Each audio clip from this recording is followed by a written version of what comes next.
complete withdrawal of U.S. troops from Syria, creating a power vacuum likely to be filled by Russia, among others.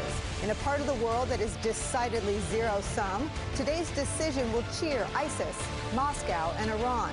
It's a fact not lost on the Pentagon, which lobbied the president as late as Wednesday not to take today's action. From the New York Times, quote, in a series of meetings and conference calls over the past several days, Defense Secretary Jim Mattis and other senior national security officials have tried to dissuade Mr. Trump from a wholesale troop withdrawal, arguing that the significant national security policy shift would essentially cede foreign influence in Syria to Russia and Iran at a time when American policy calls for challenging both countries. The Times adds, quote, Pentagon officials who had sought to talk the president out of the decision as late as Wednesday morning argued that such a move would betray Kurdish allies who have fought alongside American troops in Syria and who could find themselves under attack in a military offensive. And if you need any more proof that Trump made today's decision unilaterally and in opposition to his own military, the Washington Post writes this, quote, the decision signals a halt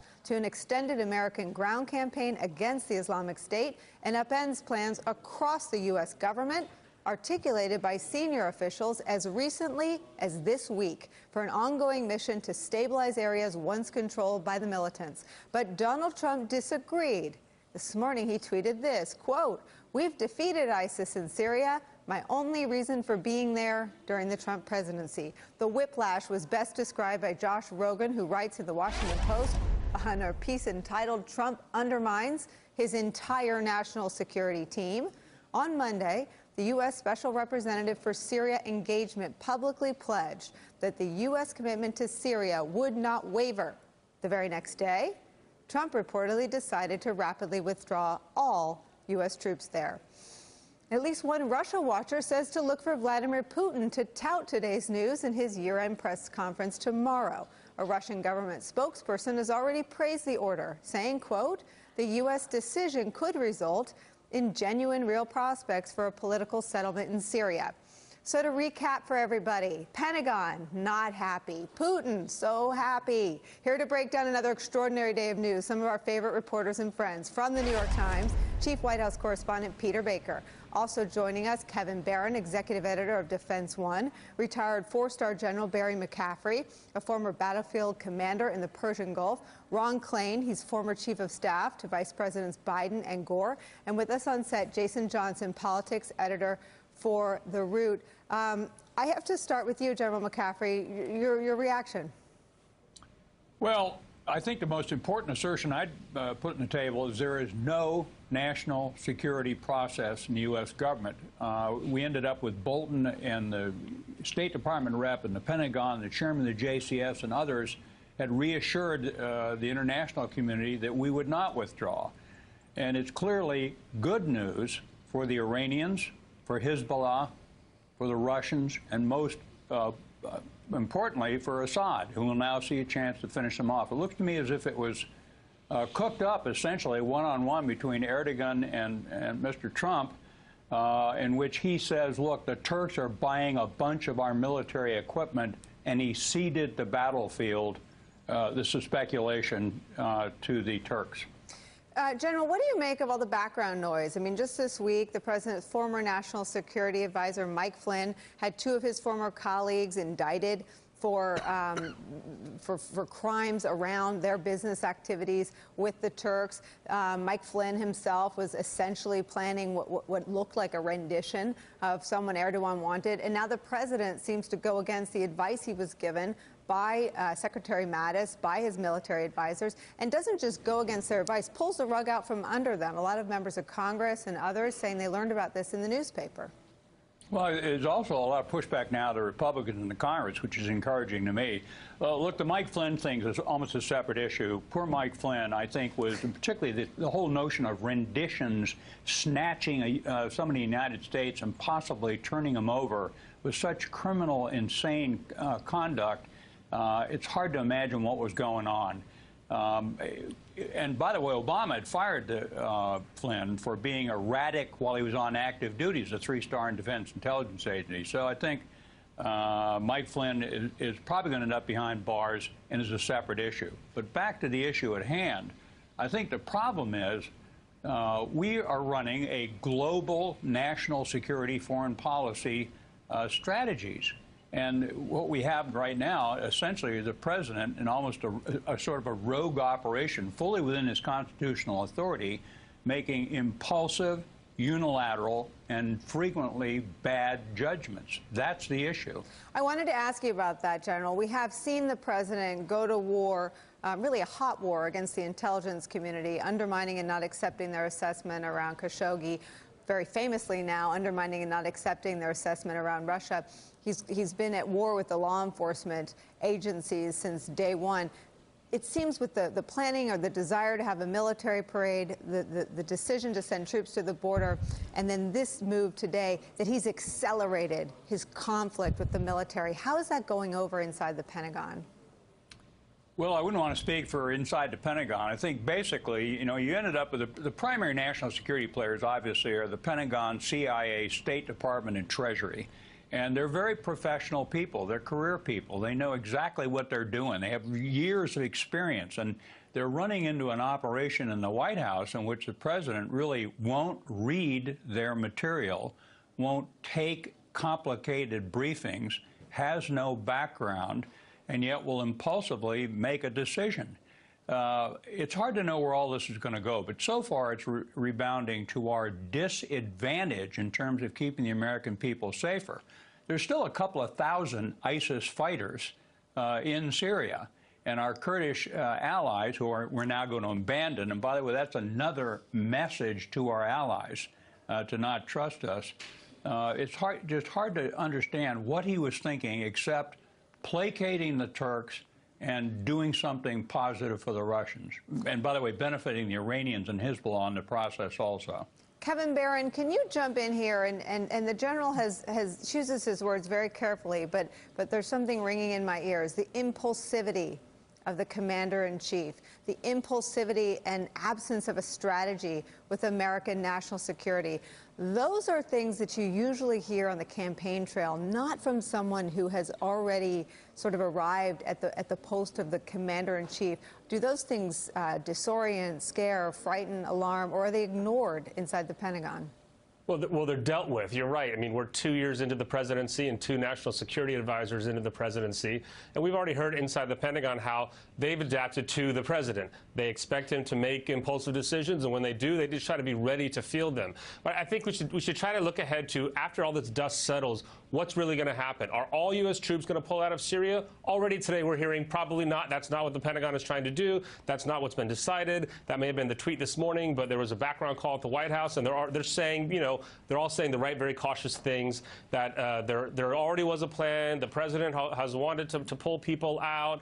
You know, some people think you could lower the troop levels a little in the north, and that would placate some of Turkey's concerns while still ensuring U.S. interest. But no one's talking about pulling troops where the real fighting is going on in southern Syria, in that middle Euphrates River Valley.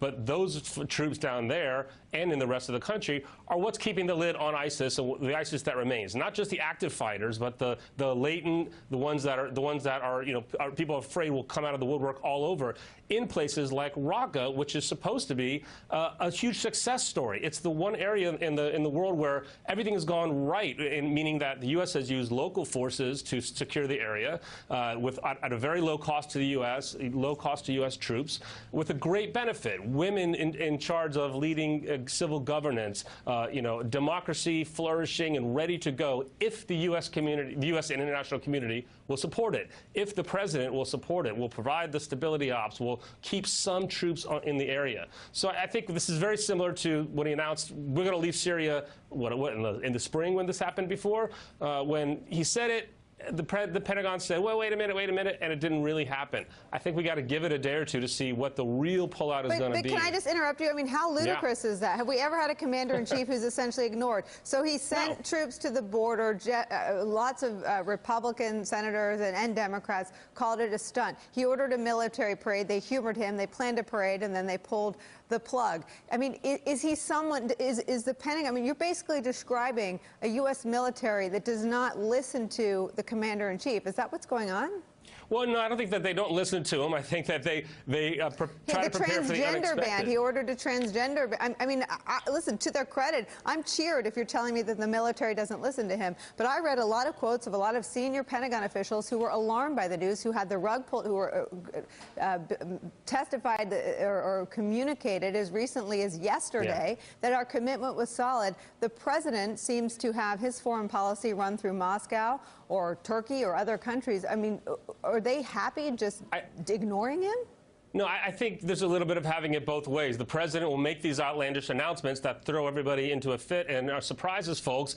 And then the professionals that General McCaffrey talked about come into the room and say, wait a minute, here's what we can do to accommodate what you're saying. But they were in the room yesterday.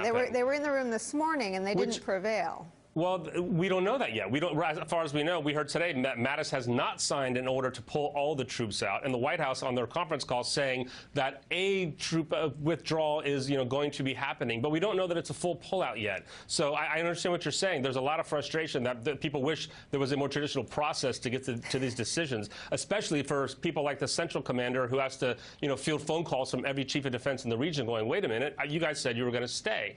But this is how it works. The president makes his statement, and then the Pentagon goes, all right, here's what we can do, here's what we can't do, and we'll see if there actually is a full pullout from Syria. I seriously doubt there will be. Peter Baker, I'm old enough to remember when national security agencies used to red team American adversaries, not the commander-in-chief. Tell me what you make of the fact that the common denominator, the first thing we checked when we saw this news was to see if there was any official reaction from Vladimir Putin's government, and sure enough, a lot more enthusiasm for today's decision from Vladimir Putin's government than the United States military, the United States Congress, or the United States allies. What do you make of, once again, a story with a punchline that runs through Moscow? Yeah, I know. It's a great question. I mean, there are two aspects to this decision that need to be focused on, right? And we've been talking about them. General McCaffrey and Kevin have been talking about them. There's the substance of the decision and the process of the decision, right? The process clearly is a Donald Trump classic in which not everybody knows what's going on. They're being undercut from one day to the next, and we're not 100% sure if it will follow out the way Kevin has just described. The substance of it, though, is in keeping with what Donald Trump has said from the beginning. The truth is, as much as he might not like to admit it, he and President Obama share a general skepticism about the use of American force overseas, about the utility of America's commitment to these hotspots around the world. He criticized President Obama for being too slow in getting out of Iraq. He did say last spring that he was going to pull out of Syria, only backed off when Emmanuel Macron, the president of France, said, wait a second, that would destabilize everything. Don't do that at this point. And you're right. The Russians are more than happy to have us be pulling back. They have increased their presence in the Middle East in the last few years. The more we pull back, the more they feel like they have a free hand. But remember, what President Trump is doing is what he has said he would do, and what, in a lot of ways, a lot of the American people are kind of want him to do. Like, they don't really particularly want to be part of these Middle East adventures, even if there are consequences that the national security experts see for a pullout like this. Jason, there's some pushback on Capitol Hill from Democrats and Republicans. Let's watch. The decision to withdraw an American presence in Syria is a colossal, in my mind, mistake, a grave error that's going to have significant repercussions in the years and months to come. In my view, ISIS is not defeated in Syria and Iraq. If you're tired of fighting radical Islam, I understand it. They're not tired of fighting you. And if you don't get that, you're making a huge mistake. If this decision is a withdrawal of all of our forces in Syria, now we're dramatically less safe. This is an Obama-like move. No, because Obama didn't do that, Senator Graham. That's part of the issue. This is what really concerns me about this, and you sort of pointed this out earlier, Nicolle, about our allies, right? If we, just this announcement alone, even if the generals don't do what President Trump has asked for, every single refugee, because what's been happening is the U.S. troops have been allowing the refugee crisis of people fleeing into Europe to sort of slow down, because they see, okay, the Americans will protect us. They will stabilize things here. If they hear that we might pull out, there is a flood of refugees going back to France, going back to Germany, going back to England, which destabilizes things. Right. Yeah, leads to Belgium, leads to right-wing organizations getting more power, which helps helps Putin. All of this it's not just stabbing in the back American foreign policy, it absolutely stabs in the back our allies as well. And it's a humanitarian crisis created by a tweet. Peter Baker, can you jump in on that? I mean, just the optics of doing yet another thing on Vladimir Putin's national security honey-do list for Donald Trump is terrible at a moment when people are debating openly in your newspaper and on our air whether or not a sitting president can or will be indicted. Right, you know, it's a really good question, and it comes on the same day, by the way. The Treasury Department is once again on these sanctions, you know, imposing some new ones on some of the Russians for the election meddling. You see this sort of dichotomy inside the administration, and yet Oleg Deripaska, the Russian oligarch, is going to get some breaks. So it's a really messy kind of situation right now when it comes to the Russians. Are we standing up against them in places like the Middle East, in places like Ukraine, and in terms of the election meddling that continues to be of great concern, or are we, you know, basically their collaborators, allies, you know, partners in some of these things? And what you saw in Buenos Aires is the president really wants to sit down with Vladimir Putin. He was annoyed that he couldn't because of the Ukraine crisis in the Sea of Azov there, and he's looking for ways to get back together with President Putin if they can resolve some of these issues. But you know, right now, this is a relationship that's fraught with difficulty, both politically, domestically, as well as internationally. General McCaffrey, the fight against ISIS is hard, it's long, but it has at its heart our own security and the security of our allies. Donald Trump thinks he knows more about it than the generals. Let's watch, and I want to ask you about it on the other side. I know more about ISIS than the generals do, believe me. Do you still feel like you know more about ISIS than the generals? Well, they don't know much because they're not winning. That I can tell you. Your thoughts? Well, look, you know, first of all, there's dozens of terrorist organizations that we have to take into account. And over time, Al-Qaeda, ISIS, offshoots in Yemen, offshoots in Paraguay, there's a kaleidoscope of threats to the American people that we have to stay engaged at. So this isn't World War II. We don't have a Nazi and Japanese empire to fight. There won't be a final victory parade. We shouldn't rely on military power alone. Every other element of allied power has to be engaged. But there's no walking away from the world. We have to provide leadership. People are counting on us. And by the way, as Peter Baker says, there has to be some logic, some engagement of all elements of the United States government so it looks like we know what we're doing. And it doesn't look as if we know what we're doing right now.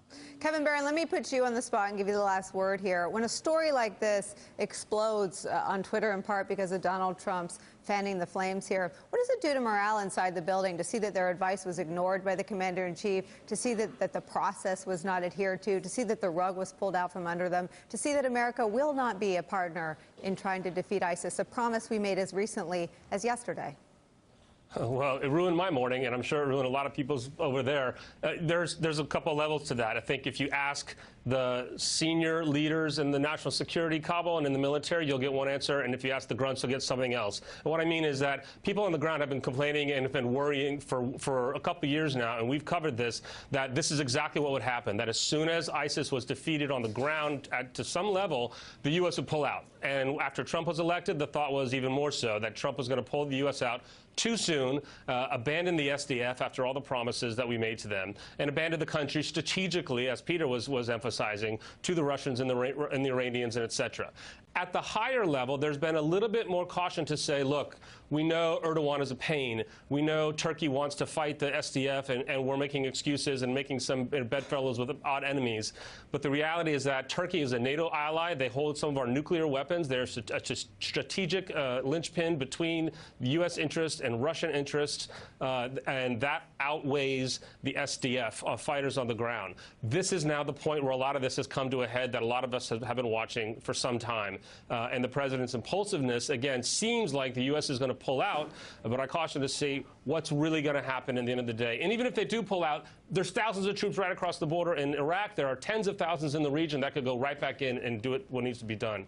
But it just puts everything into a horrible state of uncertainty.